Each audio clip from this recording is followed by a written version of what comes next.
This might be just a short video. What I've got here, that's a 100 ohm 25 watt resistor. It's in series with the B+. And what I want to do is I want to see how close I can get to 120 volts in and get the right B+ out. So I'm going to start bringing up the voltage. Hopefully nothing will blow up. We need to get to 280. Okay, so we're over 300 and I'm only at 90 volts. So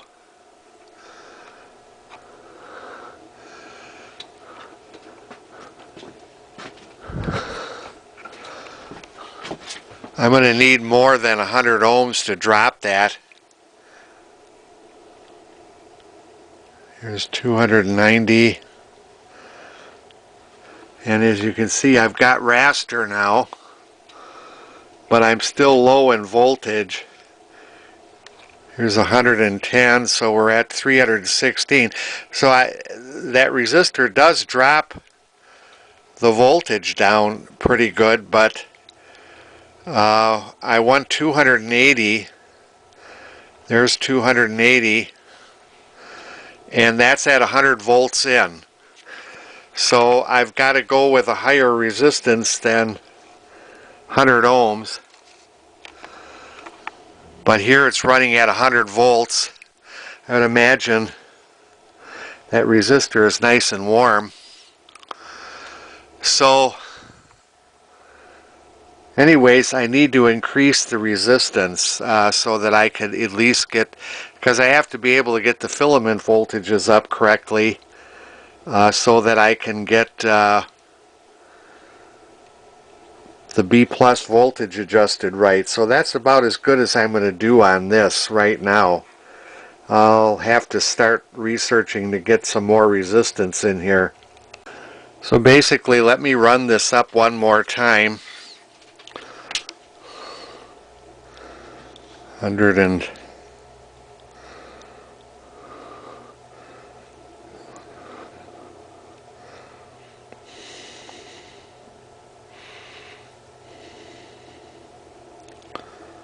there we got 280.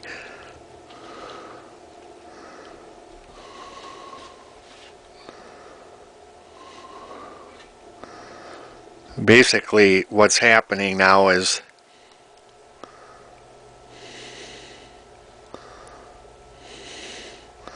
as that resistor is heating up,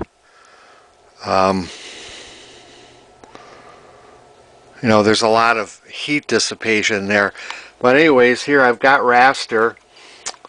I'm at 281 volts, but I'm only at 100 volts in, and I got to go up to 120.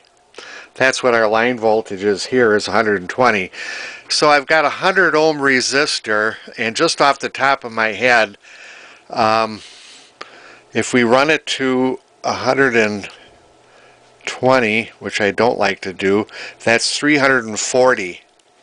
Goes up to 340 volts. So basically, I want to drop it. I should be able to figure this out with Ohm's law, shouldn't I? I basically want to drop it, let's see, 60 volts. I want to drop the B+ 60 volts so I can get up to 120. So I'm thinking that maybe 150 ohm 25 watt resistor will do it. So I think the next video I make on this is going to be just that. Just to show what I've done here so far. Like I say, that's a 100 ohm 25 watt resistor. I'm doing this under advice from Bob Anderson, who suggested using a dropping resistor. I had several different schemes of being able to adjust that plate voltage. One of them was using a second transformer, and that's a bit much because I'd have to cable that up. The easiest way is to drop the voltage. The transformer works fine. It's just a higher voltage than it should be. I've got a solid state rectifier plugged into the 5U4 socket. I think that I should be able to adjust that, so I think I'm going to order a few more resistors. I'll order 150 25 watt resistor, 150 ohm, and try that, and then maybe I'll even try a higher resistance just to play around. I probably could calculate it out exactly, but I'm not really good with all that stuff. But I'm making progress on the Silvertone. As bad as it was when I started with it, I'm getting there. I know now why the other guy that worked on it put that little tiny filament transformer in. It's because the CRT has a heater to cathode short.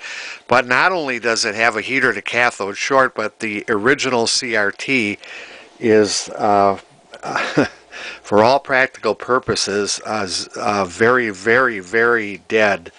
Low emissions. I don't think I can get an image on it at all, so I have to find another 10 BP4 tube, and I think I have one in an RCA set down in the basement that's good that I can use in this set to resurrect this set. So I think my next video will be when I try to play around with some of these resistors, and when I find the right resistance, then I got to figure out how I'm going to mount it. And it does get hot. 25 watts. Okay, that's about it for now. I just thought I'd show another video on the progress I'm making on the Sylvania.